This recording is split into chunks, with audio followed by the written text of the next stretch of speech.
उल्लासनगर महानगरपालिका क्षेत्र में स्थित एसएसटी कॉलेज, जिन्होंने ये एक अनोखा उपक्रम किया है। इसमें उन्होंने एक मिट्टी का जो महाप्रसाद बनाया है, जिसको हम मोदक कहते हैं। और इस गणेशोत्सव में इसकी आस्था बहुत है और श्रद्धा से हम इस मोदक को खाते हैं। लेकिन पर्यावरण की स्थिति देख के पर्यावरण पूरक उन्होंने एक नया ये उपहार लोगों के लिए बनाया। इसमें उन्होंने एक वनस्पति का बीज इस मोदक के अंदर डाला है। मिट्टी का मोदक है। ये प्रसाद करके हम घर पे लेके जाकर हम हमारे कुंडी में या हमारे बगीचे में या हमारे खुली जगह में इसको लगाएंगे तो एक अच्छा पौधा उसमें से आएगा और वो हमारे लिए ऑक्सीजन देगा। यह इसके पीछे संकल्पना है।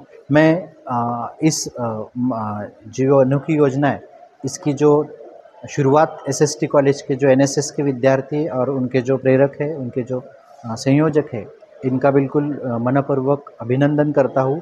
और इससे लोगों को एक अच्छा संदेश जा रहा है और हम हमारे धार्मिक उत्सव में भी हम इसका एक महत्व अधोरेखित करना चाहेंगे।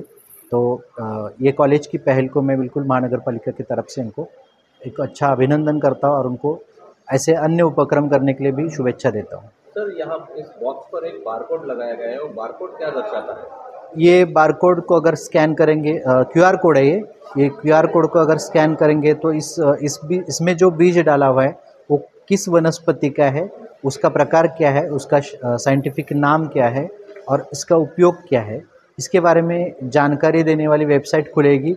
इससे आपको पूरा पता चलेगा कि इसमें किस वनस्पति का बीज है। नमस्कार, माझं नाव प्राध्यापक Yogesh Patil, NSS programme officer, SST महाविद्यालय।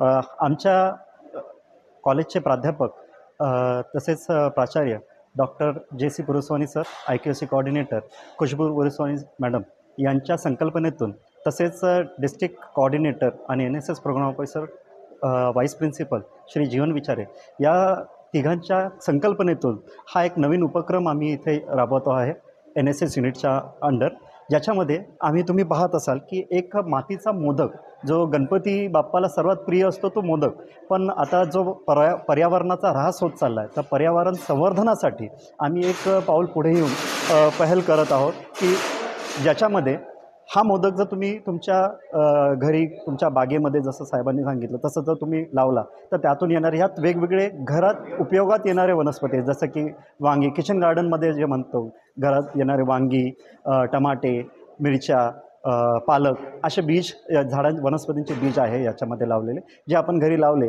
की नंतर आपल्याला ते बाहेर कुठे जाण्यापेक्षा ते आपल्याला घरातच ते वाढवून आपल्याला उपयोगात आणता येईल। हा उपक्रम आम्ही या पद्धतीने संकल्पनेत राबवत आहोत। यासाठी आम्हाला पर्यावरण विभाग जो आहे उल्हासनगर महानगरपालिकेचा, हा वेळोवेळी सहकार्य करतो आणि ही मुळात संकल्पना जी आहे ही राबवताना महानगरपालिकेचे आयुक्त साहेब, उपायुक्त साहेब हे नेहमी आम्हाला प्रेरणा देत असतात की तुम्ही असे अजून उपक्रम राबवत जा आणि पर्यावरणासाठी जेही आम्ही उपक्रम करतो त्याच्यासाठी प्रेरणा ते आम्हाला देत राहतात। याकरता मी संपूर्ण NSS युनिट महानगर तसेच आमचे महाविद्यालय याच्यातर्फे महानगरपालिकेचे तसेच आयुक्त साहेब, अतिरिक्त आयुक्त साहेब यांचे मनपूर्वक आभार मानतो। हे जवळपास आम्ही 2000 मोदक बनवलेले आहेत आणि हे मोदक जे आहेत हे 7 अलग अलग वनस्पतींचे मोदक आम्ही तयार केलेले आहेत आणि हे मोदक आम्ही उल्हासनगरच्या जे नामांकित डिपार्टमेंट्स आहेत, विभाग आहेत, जसे आपले उल्हासनगर महानगरपालिका, तसेच उल्हासनगरमध्ये असणाऱ्या इतर बँक, काही शाळा, कॉलेजेस, अशा वेगवेगळ्या ठिकाणी आम्ही ह्या वाटत आहोत, जेणेकरून जास्तीत जास्त लोकांना हा पर्यावरणाचा मेसेज, आपल्याला जो संदेश द्यायचा आहे तो देता येईल। कोणार्क, अपना शहर, अपनी बातें।